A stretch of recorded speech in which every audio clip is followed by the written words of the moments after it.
time for a world review. So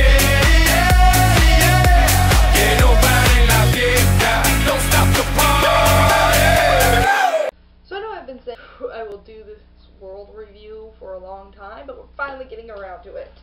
Let's talk about Percy Jackson's world. So this is kind of an interesting one to talk about because, well, it's set in modern times. You don't really see many books that are set in modern times. A lot of them are either set in the past or in the future. Not too many are set in modern day, or at least not too many that I read are set in modern day, but, you know, we have the Percy Jackson world set in modern day, and I'm going to use this one because mainly we're going to be talking about myths, and the idea that myths are still around and they still exist. That's kind of the whole of Percy Jackson's world. That's what it is. Like, everything else is believable because it already is happening. When they make a joke about, when they reference a product, when they reference going somewhere, when they're talking about just different aspects of like what has been going on, you know 100% for sure that these things happen. When they were talking about like just all these things, you know that these things have already happened. So we need to look at the myth side of things and decide how believable is this. Now first, we gotta believe these myths exist. So they exist. That's step number one. They exist. Okay, got that out of the way. Because really, if you don't believe in these myths, then to you they don't exist. At least according to this world. Because in this world, it's saying that if this form of mythology, if this like religion is still around, then so are the gods, and they're just all like hidden and everything. And that's kind of believable because, as Rick Riordan mentions, like there's Greek stuff, especially Greek stuff, all around. Okay, and it's hard not to notice it. The way that Washington D.C. is built, you can see it clear as day. Colosseum's still up in Rome. You see movies do this thing all the time where they will reference a myth to explain something. I can't tell you like how many things or evil devices I've heard in old movies that were named Cronus that involve that, and then also just different aspects. A lot of things are revolving around mythology. So because we see it and because we think it's such an influence, it kind of gets you thinking that maybe if you do believe in these myths, then yes, they still are around. And that's really the whole idea of it. That's the amazing part of it. The fact that you can look around and still see things that are from mythology, that would have been from mythology. That's the amazing thing about it, and that's one of the reasons I think the series is so good, is because people can go outside and be like, you know, that was a fantastic book. And then they can just be driving down the street and they could find something that has a connection to any kind of myth. Like I mentioned, we were talking about Yu-Gi-Oh! Last time for our character review, and we're going to keep talking about them, but that's centered around Egyptian stuff. If you remember back when I reviewed Daughter of Smoke and Bone, she referenced the River Leash in it to explain how she felt, how she just wanted her memories to wash away. They are still around because there is so much influence on them, and really, that's what I've got to say about it. I do believe that this world could exist because of the reasoning he gives that it does exist in the series. In terms of the world of Percy Jackson and even the world of the Kane Chronicles, they both have the same reasoning for what is going on.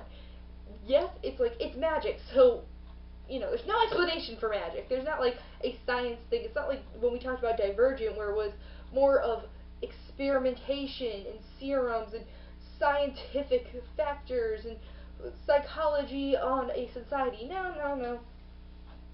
Magic. That's it. Magic. Yeah, that's his reasoning. Magic is the reason that things aren't there, but it's magic from mythology, so, you know, it can happen. It's really weird to talk about whether or not, like, this world could exist, because now we're playing with religion. Yeah, we are. If you think it, I know, it's weird thinking about it, but really, at one point in history, this stuff was an actual religion. It's, like, very strange. All this stuff that they're talking about in there, like, how we're like, that's ridiculous, why would you do that? Well, it's things that their religion calls for. It's weird, because it's like you're playing with religion now, You gotta bring into the fact that if you believe in it, yes, this world is definitely possible. If you don't, it is very convincing. Okay, I'm just gonna leave it at that. Again, you're playing with religion here. It always gets interesting when you're playing with religion. I wonder how far he's gonna go, because I know he said that, like, certain Indian myths had demigods. I think maybe some Chinese myths demigods, but I'm pretty sure those were more dragon-based, possibly. Sorry, I don't know much about Chinese myths, but obviously we got Norse myths. And again, this whole thing is pretty much revolving around the idea of this religion, because it's weird thinking about it going, this was a religion at one point or another. If you believe in Greek gods, Roman gods, Norse gods, right now that's all I got for you, because that's all that is going to be in the Percy Jackson universe so far. Maybe a little Chinese, because I mean Frank's Chinese. Maybe a little Chinese. Then yes, it is very believable. If you are not, it is really convincing, especially when you stop and just like look around and go, whoa. This is weird, because the way that Rick Riordan is that he weaves together all of them seamlessly. The way that he makes, like, the Greek, Roman gods actually just have like a split personality disorder. The way that he brings in the Egyptian gods and kind of being like, we stay away from them, they stay away from us, and everybody is happy. But again, back to if this world could exist, the way that he weaves the mythology into the modern day world makes perfect sense.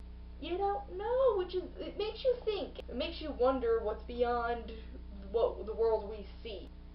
It really makes you wonder, and that's the most convincing thing about this whole world. So again, all I can say is that if you believe in the Greek gods, the Roman gods, the Greek gods, the Norse gods, any gods he decides to throw in this while he's at it, if you believe in them, then this is going to seem real to you. If you don't, then it is really convincing. At least in my opinion, it's really convincing. So, that's Percy Jackson's world review, and next world review will be for Daughter of Smoke and Bone. We're kind of going backwards with this one. We're going to cover all the basics. So, next world review will be for Daughter of Smoke and Bone. And remember, I'm still doing some reviews for Yu-Gi-Oh! So, character reviews for Yu-Gi-Oh! Are coming up, and the world review for Daughter of Smoke and Bone. So, thanks for watching. Bye!